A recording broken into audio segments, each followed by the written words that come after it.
Assalamu alaikum and welcome to another episode of Checkpoint Coffee from MN Gaming. As we go through this Mental Health Awareness Month, we felt this might be just the right time to kick off a new series of sorts within the Checkpoint Coffee program. So this series we're going to call is called Games That Made Us Feel. So what is this, you ask? Well, this is a series where we're talking about games that have been explicitly and purposefully designed to address mental health issues or mental health problems that people would face. Or it could also be about games that have, in one way or the other, through our player experiences, have left us thinking well and beyond after the credits have started rolling. Could be because it made us think about the whole thing, the experience in a particular way, in how it made us feel, how it made us think with regards to particular issues, very serious and important issues that we should be more open about in addressing. So in one way or the other, it has to be something that mattered to us, that made us think, and more importantly, feel.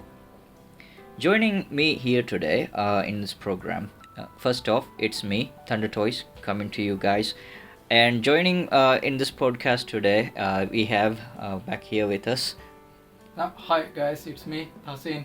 And it's me, Ivan. Great to have you guys here. Alright guys, let's kick things off. To kick things off in this particular series, we've decided to pick one game that has mattered to us or made us think one way or the other with regards to mental health, or as we mentioned, by experience, by way of experience. So, there could be more of this stuff coming in the coming episodes. So, there could be more of these games that we'll be discussing in the coming episodes, so stay tuned. But as we kick things off, we're going to start off with 3 games. So, on my end, I'll be talking about Spec Ops The Line. And Tausin will be talking about... I'll be talking about Kentucky Route Zero. And I'll be talking about Persona 5. Alright, it's a good variety I think we have here on this one. So we've got one shooter, one JRPG, as well as one hell of an indie, right? Yes, exactly. Alright, so yeah, I think as we kick things off, it's important to consider where we are, as in, is the games industry as it has evolved, as in, we know that the games and the technology has evolved, and the commitment and the craftsmanship that has gone into the whole gaming experience has evolved over the years, starting from its earliest days as mere pixels, and now today we have full-blown, cinematic and, gameplay experiences which have really, ended up giving us the feels, right, after the whole thing goes through. Now, so kicking things off on my end, let's start with Spec Ops The Line. So, you guys played Spec Ops The Line?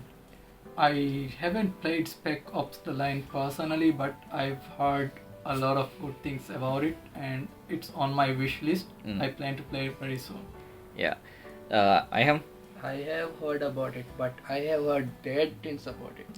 What you hear? Not about the game. Oh. The things that happened in the game. Yeah, okay.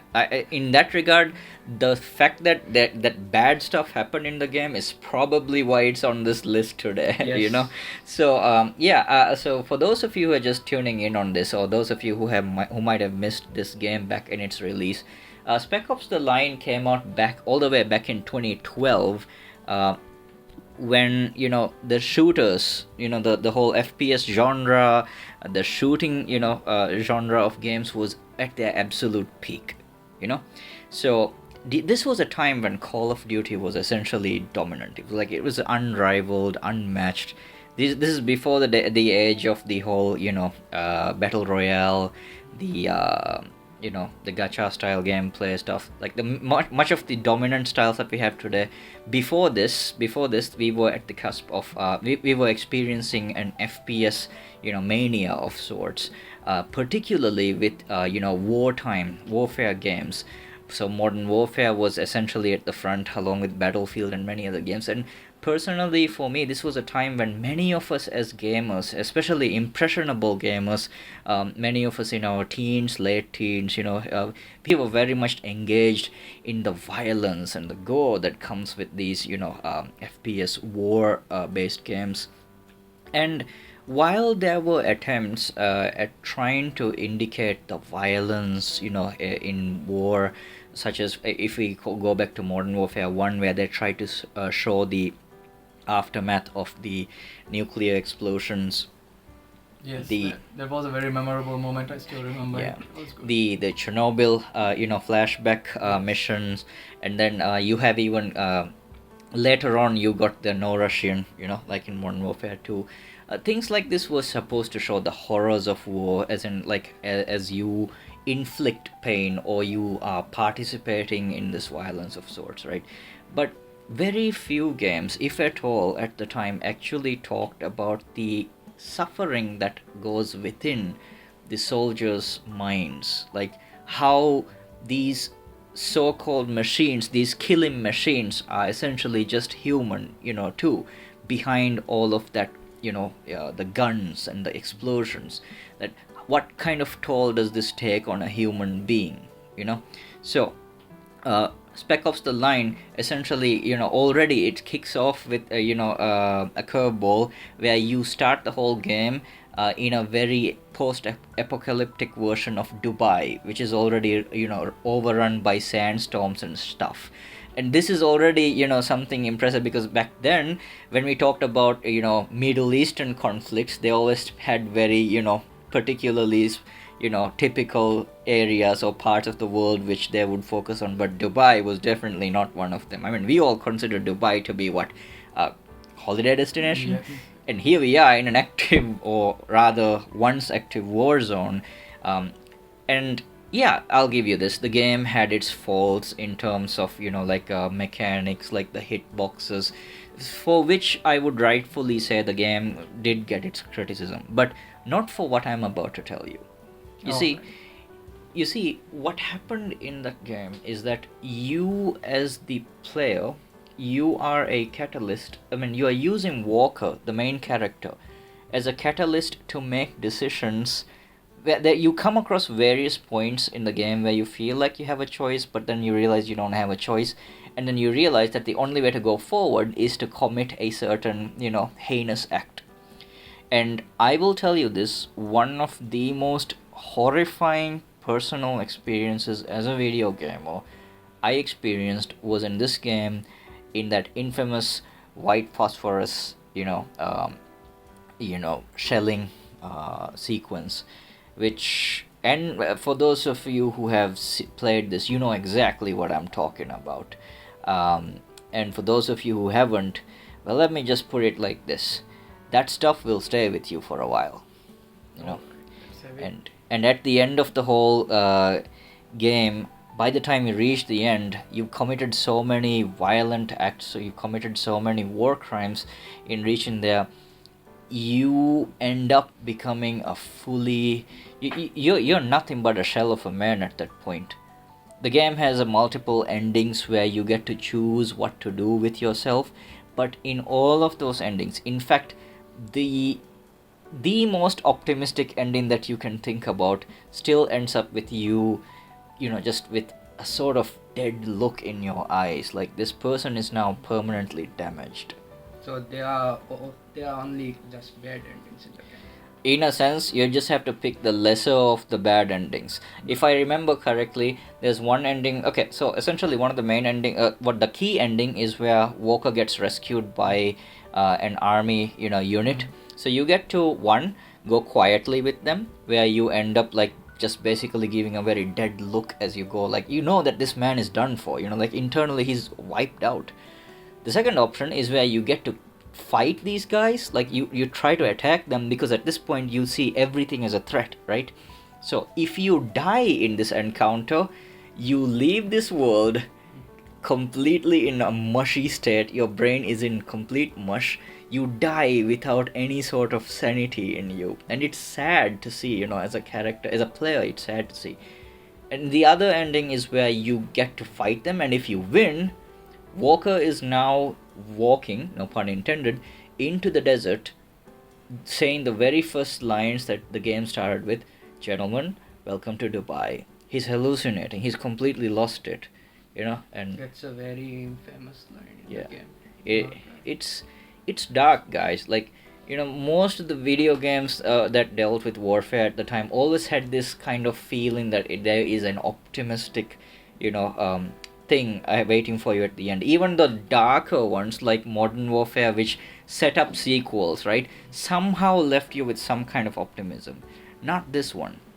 And, I think I understand it, because even at the time, games like Call of Duty, even now, it's mostly about the action and the violence. It doesn't really yeah. delve into the minds of the soldiers and explore what's really going on there. I will tell you this, that when I first played this game and I finished the game, I was, like in many games, and I saw this on YouTube, a really good comment which said, in Modern Warfare, you say, "I'm a killing machine" with an exclamation mark, right?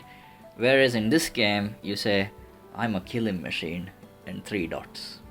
Oh, It just makes you think,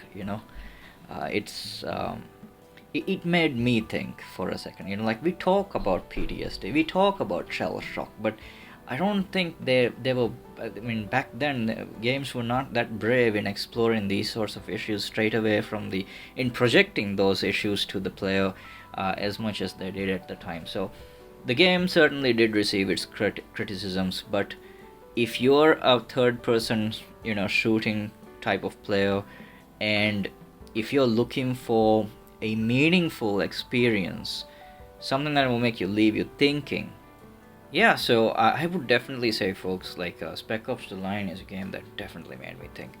Right, moving on, what do you got? Persona 5, right, Iham? Yes. Let's hear it.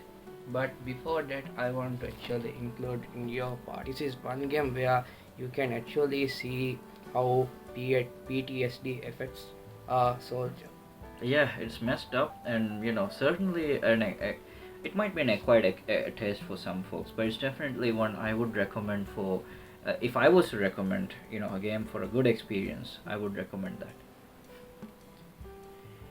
Right, enough of the shooters now. Like, let's go into something else here. Iham. So I want to talk about a game which made a big impact on my life. Sure. As a person, Mhm. not in a mental aspect way, but as a person. So that game for me, it was Persona 5. But before I talk about the game, let's head back to around 2019 or 2020. Around then, when I buy a game, I always have a checklist, and the checklist always includes open world action RPGs. Mhm. And the one important factor is how long a game is. So the only reason why I bought Persona 5 it's because it's gameplay hours, Right. Okay. and according to how long to beat, it was around 100 plus. So I want to play a game which I can spend a lot of hours in. So you want to soak in the hours, right? Yes. Alright. And I started playing this game, and it was a very different experience for me, because I never, up to that moment, I never played a single JRPG. This was my very first JRPG. Good choice. I like that. Yes, so I played this game and I ended it, and it was so good. I I loved it so much that I did play it around 3 more times. But Damn. yes, So, why? What was that thing which grabbed you? I could say that before I played this game, I was a very hollow person. As in, whenever any visual media, whether it's game or movies or series, everything will go above my head. I will not get to anything except very cool moments. I don't feel empathy towards people. I don't feel about I mean, the it's sound. difficult for you to express that, right? Yes, and even feel it. Fair enough. even sound design, cinematography, everything. It goes over my head. And Persona 5 came. Ah. I'm a big fan of anime, and this game was in a sense an anime game, and it covered many things that I like. One thing was mythologies. The personas are based on many mythologies, and this was in a way a kids game, as in the story is you play as a gentleman, you play as a thief, you go and steal people's treasures, and before you steal the treasure, you will tell that person that we are going to steal their treasures, and still they do it. Confident thief. Yes, and that's also based on Gentleman Thief, which is yeah.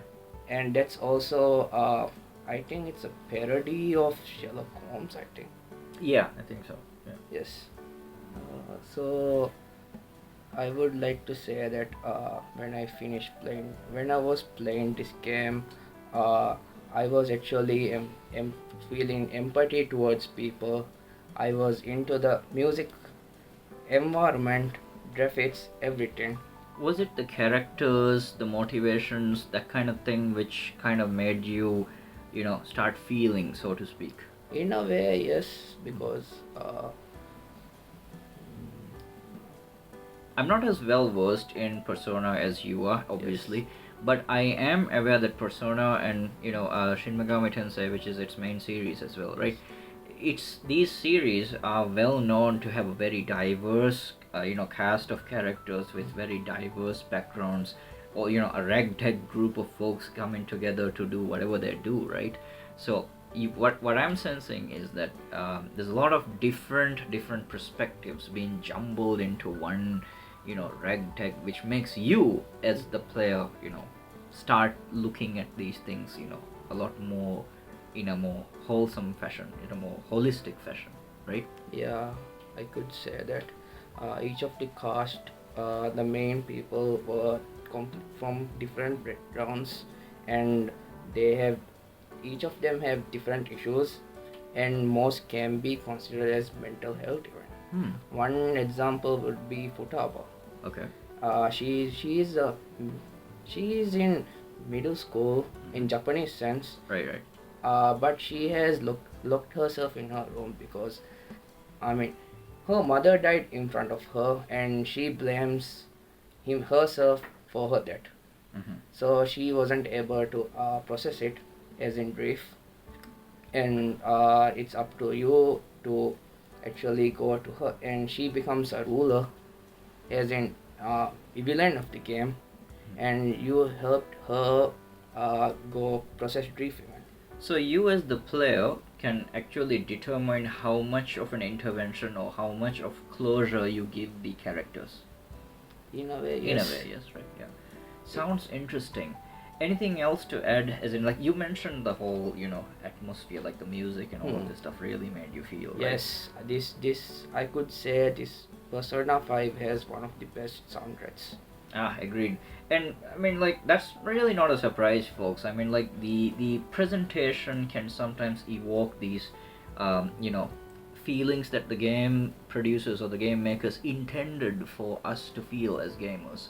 I remember games like God of War, where they just play very somber few lines, notes, which go a very long way. So no surprise from your end when you mention, like in Persona, yeah. The reason why I'm mentioning Persona is because it's a turning point in my life.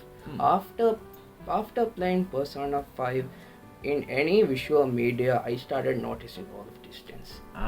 Like sound design, environment, people, feeling empathy towards them. Character arcs, right? Yes, everything. Okay. It's after this game that I made as a person. I didn't feel as hollow. That's pretty big. If we do say so ourselves, like that is a pretty big character development of your right. And I was at that time I was 20 years old. So Okay. 2 decades has passed has me been a hollow person. Oh damn. Okay. Wow, folks, that's pretty heavy stuff. Like you're hearing character development, flashbacks over here. Good one, Iham. Thanks for that. Right. Oh yes. So it's me. I'm going to have to talk about Kentucky Route Zero. So throughout these podcasts, like Just letting you know, I always mispronounce it as Kentucky Fried Chicken, but I'm gonna let this one pass. Go on. yes. So I've been mostly silent because I've been thinking like, how exactly should I talk about Kentucky Route Zero? And this is actually something that I've been struggling for quite some time.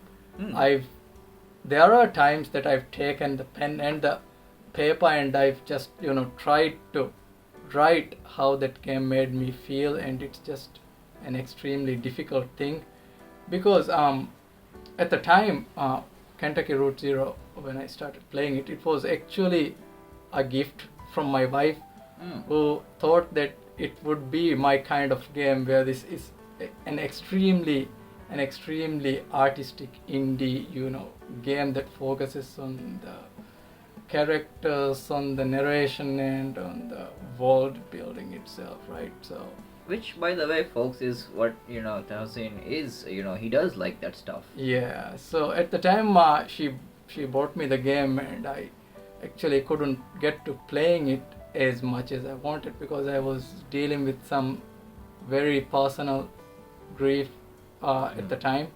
So I actually took some time off, and then I've started playing Kentucky Route Zero again, and throughout the game it made me feel something that's extremely closure in a sense, I would say, because at the time in my life I was trying to understand things, like how to process this grief, this extreme loss in my life, and I was trying to understand how to come to terms with it, right?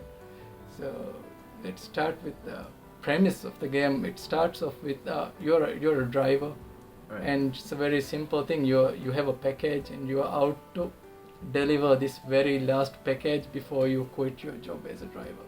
It's the basic premise of the game, and throughout the game you meet these people who are in need of your assistance, or sometimes that you are in need of their help, and these are all complete strangers, and throughout your journey the world, it does not make sense, right? What do you mean?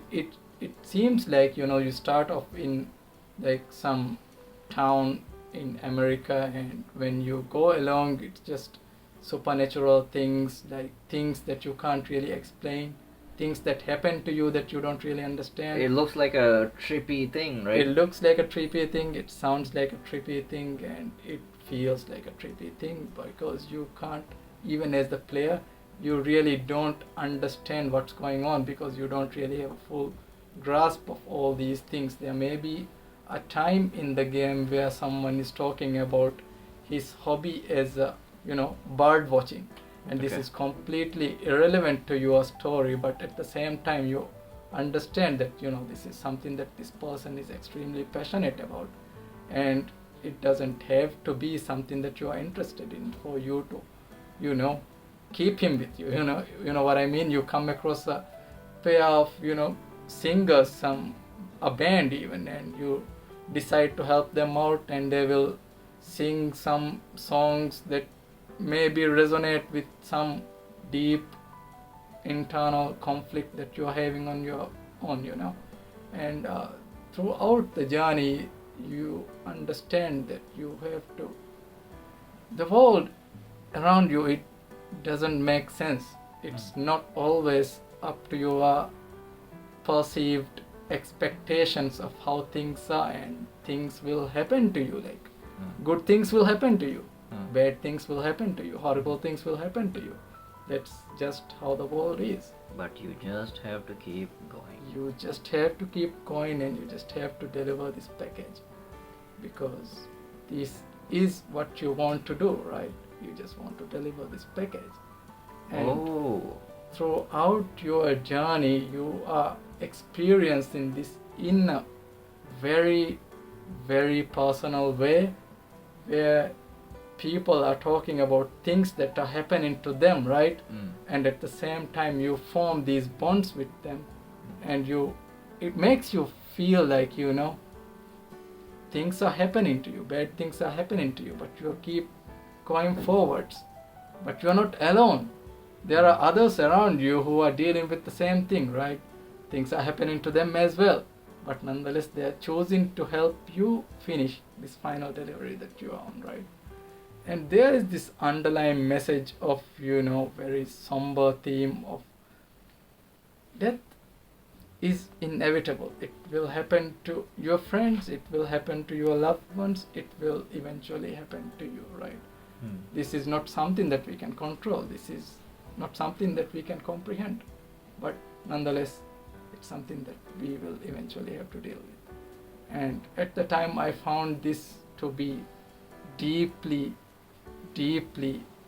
resonate, with what I was dealing with. And Kentucky Route Zero, that came in a way, it made me, how should I put it? It made me understand, it made me feel some sense of closure to the loss and grief that I was dealing with. It's a game where you as a person were already, in pieces, and the game itself literally, broke you down further but helped you in your journey to put yourself back together.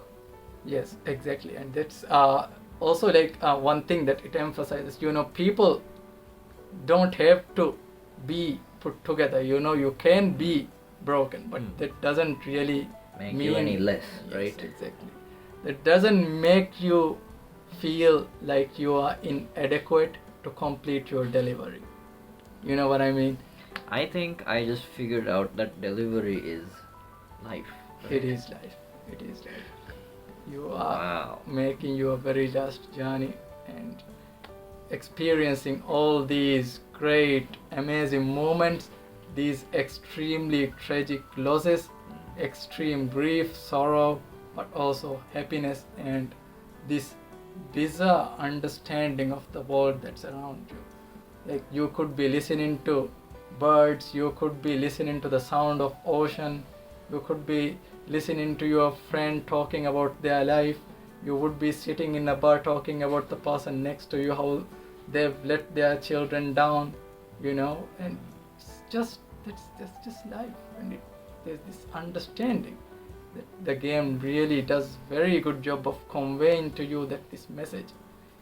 I think I was saying that in your expression of this, you have very well achieved one of the things that we have intended to do with this, stuff, where we are literally trying to get to the thick of it, like the very core of what it meant to the person. And I'm listening in awe, by the way, just letting you know, folks. I'm actually just thinking, folks, that I'm a trophy hunter, like I hunt PlayStation trophies, and I think I've made it pretty good, on that mission of mine to get a fair amount of trophies like that. And a lot of people, tend to call me out in the sense they say that I don't enjoy the games, some of the games that I play, especially the indies, which tend to be easy, on the trophies. But I will tell you this, folks, I do pay attention to every single one of them, and indies are hidden gems. For those of you who may not have considered that indies, offer anything, like it's only the AAAs that are good, I will tell you this, I personally found that to be one of the best, realizations ever as a video gamer. And I played a lot of good indies. I think in future episodes we can discuss some of those indies. I definitely now can think of another one too, but that's for another day. Yes. But hearing what Tausein said about Kentucky Route Zero, makes me wanna try this out. Yes. And the funny thing is, he has been recommending that to me for years. Exactly. And you might have just sold me on this one. Yes, just like you said, Zubair, I think this is the first time I've properly explained to you how Kentucky Route Zero really made me feel, because like I said earlier, this is something that I've been struggling to understand myself, because there have been multiple times where I've literally sat down in front of the computer, took like the pen and the pencil, or just like open the Word document and just the words do not come to my mind. It does not come to my. Because folks, he's always been telling me you have to play it. Like that's all he's ever said. But this is the first time he's actually opened up about this, and I wish you did this earlier. Like this is definitely going on my in my cart. This is definitely going in my cart. And you mentioned about taking your pen and paper, which in our ways refers to our various features that you can find on our website and our pages as well. We write about many things, like anatomy of a boss, current affairs, and especially our very own Iham has also completed an article a couple last year, right? Yes. He wrote on the mental health awareness. It's a very comprehensive and very informative piece of writing, which I would highly recommend that you guys go check it out if you haven't already seen it. It's definitely a good read, and you can expect more stuff like that from us. Like we love video games, and we love covering video games and updates, news, reviews on this one, but we also want to go into the deeper aspects of it, which really, at the end of the day, as this series calls itself, is a game that makes us feel. Exactly. So I think we can wrap it up on this one, right, guys? Yes, I think we have talked quite a lot about games that have really made an impact on us. Yeah. Tausin, whenever I ask Tausin about an indie game, He always says yes, that. no. He will make a list. Yeah. At the very top, it will be Kentucky. Yeah, Kentucky Route Zero. For me, I do play a lot of AAA games, and but indie games in a way are more honest. Like they really do a good job of conveying what the game is all about through the game design, and that's what's really powerful about I think in a sense it may be because of the limitations they have, they get to Yes. focus more on that core thing that they want to focus. Because if I talk about some other video games, not Valhalla, Assassin's Creed Valhalla, like we are talking about games that just had too many bells and whistles that leave you just completely distracted. This is an entire podcast in itself. Yeah. So you know what? I digress. Let's not go there. We're gonna end it while we are in, while we're still good, right? Yes. don't let it go sour this way. So yeah. Okay. So folks, thank you all for joining in. And we'll say goodbye for now, and see you guys in the next podcast. Bye. Bye. Bye.